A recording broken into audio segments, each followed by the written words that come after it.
Selamat pagi, perkenalkan nama saya Elistika Hania. Saya mahasiswa dari Universitas Katolik Indonesia Santo Paulus Ruteng, Fakultas Ilmu Kesehatan, Program Studi D3 Kebidanan. Pada video kali ini saya akan mempraktikkan tentang pemeriksaan fisik pada ibu hamil. Selamat pagi Ibu, perkenalkan nama saya Tika. Saya mahasiswa praktik dari Universitas Santo Paulus Ruteng, Program Studi D3 Kebidanan. Jadi Ibu, pada pagi hari ini saya akan melakukan pemeriksaan fisik pada Ibu. Nah, tujuannya adalah untuk mengetahui kondisi fisik Ibu. Jadi Ibu, apakah Ibu bersedia? Baik Ibu ya, kalau begitu saya akan mencuci tangan dulu. Basahi kedua tangan menggunakan air mengalir. Lalu tuangkan sabun secukupnya. Gosok kedua telapak tangan secara bergantian. Lalu gosok punggung tangan secara bergantian, sela-sela jari, lalu buku-buku jari, kemudian ibu jari, dan yang terakhir adalah ujung-ujung jari. Setelah itu bilas kedua tangan menggunakan air yang mengalir. Lalu keringkan dengan menggunakan handuk bersih. Selanjutnya saya akan memakaikan sarung tangan.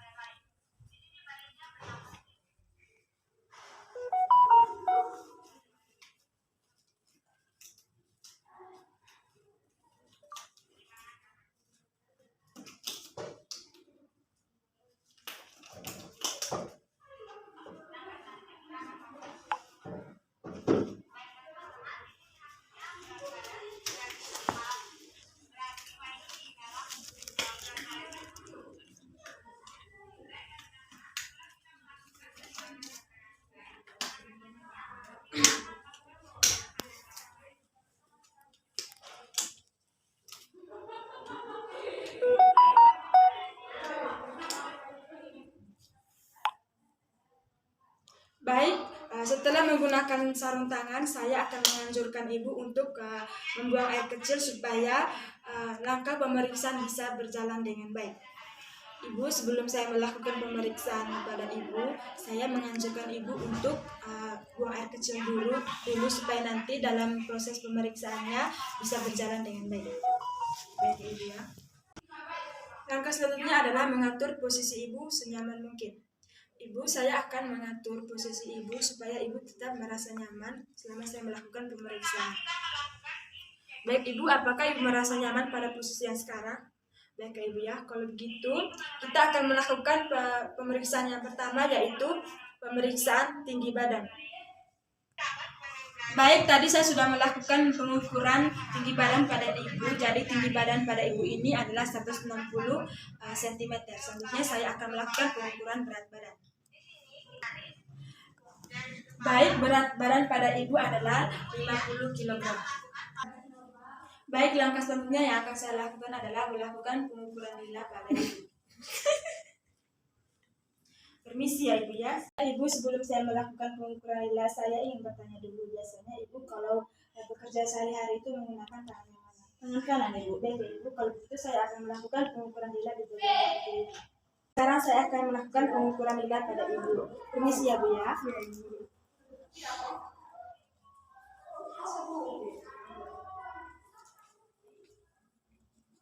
Kita menganjurkan tangan Ibu untuk ditekuk.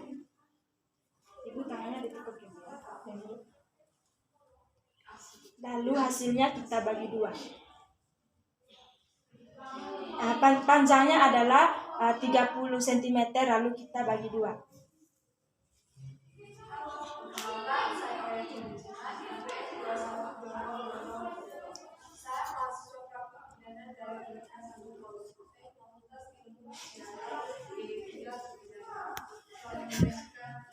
Jadi hasil panjang lilanya adalah 21 cm. Baik, selanjutnya saya akan melakukan pengukuran TTP pada Ibu. Sini saya letakkan termometer dulu. Permisi ya Bu ya. Lalu mengukur tekanan darah pada Ibu. Permisi ya Ibu, saya akan melakukan pengukuran tekanan darah.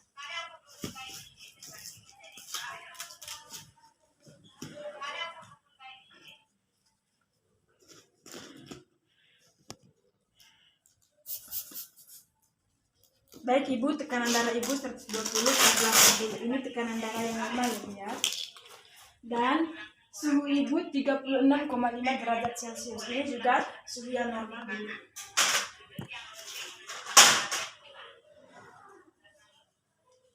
Selanjutnya saya akan melakukan pengukuran nadi pada Ibu. Kita melakukan pengukuran nadi di vena Ibu. Kita ukur dalam 1 menit. Baik, di sini nadi Ibu adalah 80 kali per menit. Selanjutnya saya akan melakukan pengukuran pernapasan pada Ibu. Permisi ya Ibu, saya buka sedikit bajunya untuk menghitung pernapasan Ibu. Baik, pernapasan Ibu di sini 20 kali per menit. Baik Ibu, tadi saya sudah melakukan pemeriksaan TTV pada Ibu. Sekarang saya akan melakukan pemeriksaan dari ujung kepala Ibu sampai ujung kaki. Yang pertama saya akan melakukan pemeriksaan pada bagian kepala Ibu. Permisi ya Bu ya. Jadi di sini keadaan kepala Ibu bersih, tidak ada ketombe dan juga tidak ada nyeri tekan. Dan warna rambut Ibu hitam, tidak ada rambut rontok. Selanjutnya saya akan melakukan pemeriksaan pada bagian muka Ibu. Jadi di sini keadaan muka Ibu tidak pucat. Selanjutnya saya akan melakukan pemeriksaan pada bagian mata Ibu. Permisi ya Ibu ya, saya akan memeriksa pada bagian mata Ibu. Di sini warna skleranya berwarna putih dan juga konjungtivanya berwarna merah muda dan juga tidak ada tanda-tanda infeksi pada bagian mata Ibu. Selanjutnya saya akan melakukan pemeriksaan pada bagian hidung. Permisi ya Bu ya. Saya akan menggunakan senter. Permisi ya Bu. Baik, pada daerah hidung Ibu tidak ada sekret dan juga tidak ada cairan. Selanjutnya saya akan melakukan pemeriksaan pada bagian mulut dan juga pada bagian kerongkongan Ibu. Ibu, coba mulutnya dibuka Bu. Saya akan memeriksa pada bagian mulut Ibu. Permisi Bu. Baik, keadaan mulut Ibu bersih, tidak ada karies gigi, tidak ada pembengkakan gusi dan juga tidak ada gusi berdarah. Dan juga pada kerongkongan Ibu tidak ada kelenjar torsil. Baik, selanjutnya saya akan melakukan pemeriksaan pada bagian telinga Ibu. Permisi ya Bu ya. Saya akan memeriksa pada bagian telinga Ibu. Di sini tidak ada cairan dan juga tidak ada sekret. Begitupun di bagian telinga sebelahnya. Selanjutnya saya akan melakukan pemeriksaan pada bagian leher Ibu. Di sini yang akan saya periksa adalah yang pertama itu apakah adanya pembesaran kelenjar tiroid. Baik, di sini tidak ada pembesaran kelenjar tiroid dan juga tidak ada pembesaran kelenjar parotis. Ibu, coba Ibu menelan. Baik Ibu menelan ya Bu ya.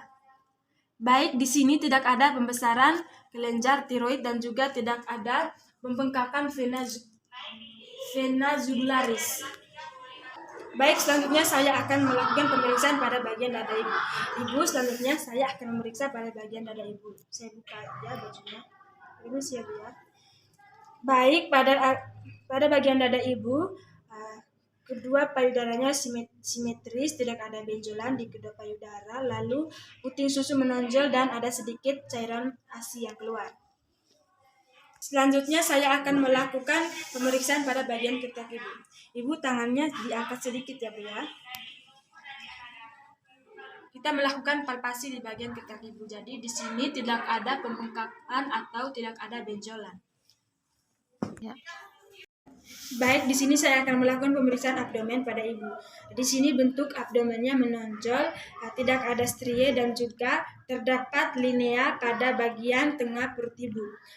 Di sini juga kadar lemaknya normal. Selanjutnya saya akan melakukan pengukuran TFU pada Ibu.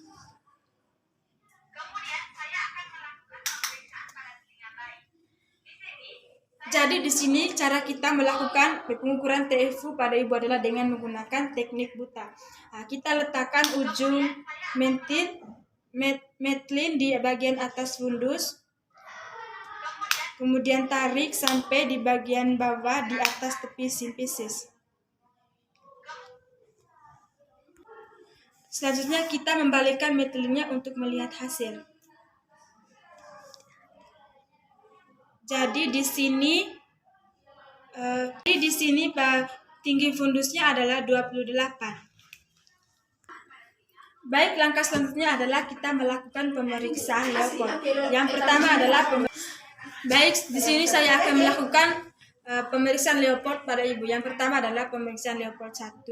Jadi tujuan dari pemeriksaan Leopold 1 ini untuk mengetahui apa yang terdapat pada fundus. Jadi posisi kita dalam pemeriksaan Leopold adalah kita mengarah ke ibu.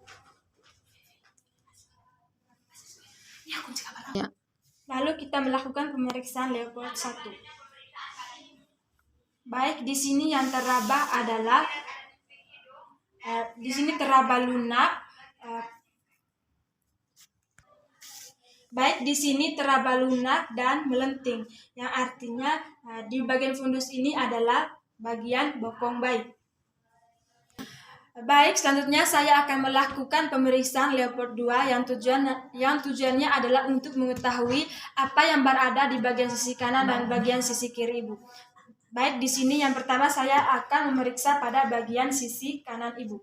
Jika kita ingin mengetahui apa yang berada di bagian sisi kanan ibu, maka kita menekan perut bagian sisi kiri ibu, lalu kita meraba pada bagian sisi kanan. Baik, di sini yang teraba adalah teraba kasar seperti papan, dan ini adalah panjang, dan ini adalah punggung bayi. Selanjutnya saya akan memeriksa apa yang teraba pada bagian sisi kiri ibu. Saya akan menekan bagian sisi kanan perut ibu, lalu meraba pada bagian sisi kiri perut ibu. Baik, di sini yang teraba adalah ada benjolan-benjolan yang berarti ini adalah bagian ekstremitas bayi.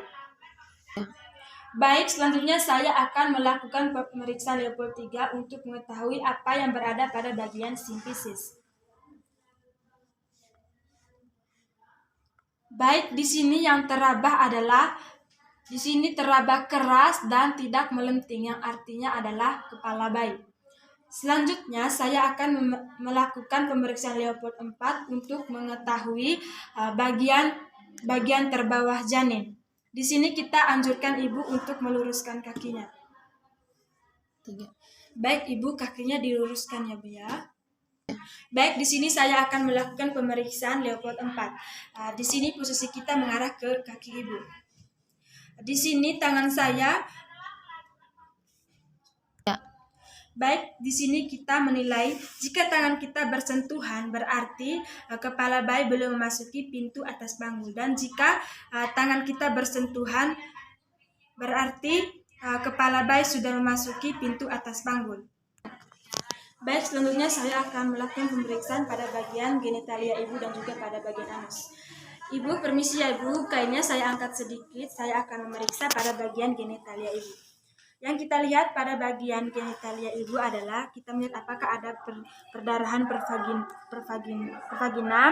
Kita melihat apakah adanya cairan yang keluar dari vagina, jenisnya dan juga baunya. Lalu kita meraba apakah ada benjolan pada perineum. Selanjutnya kita memeriksa pada bagian anus. Permisi ya Bu ya. Yang kita lihat dari bagian anus ini adalah kita melihat apakah adanya hemoroid pada ibu. Baik, di sini ibu tidak mengalami hemoroid.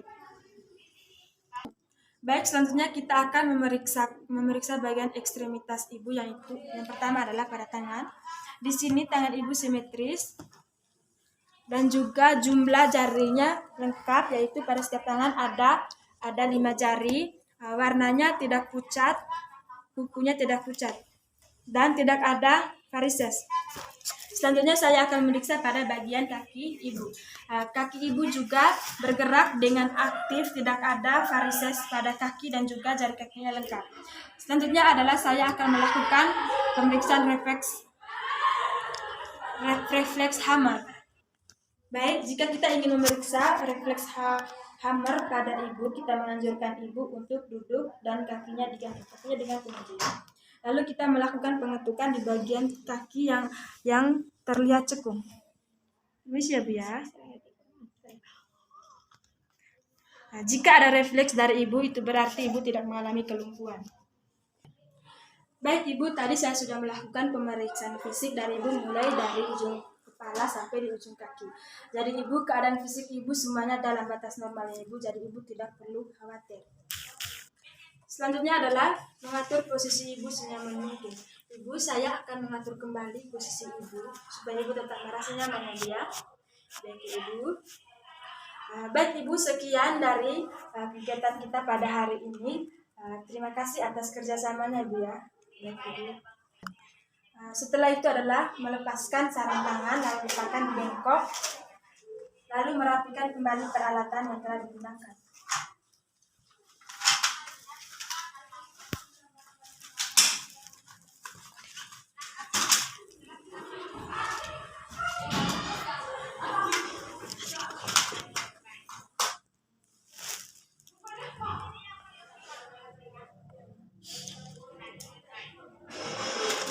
Setelah merapikan peralatan, langkah selanjutnya adalah mencuci tangan.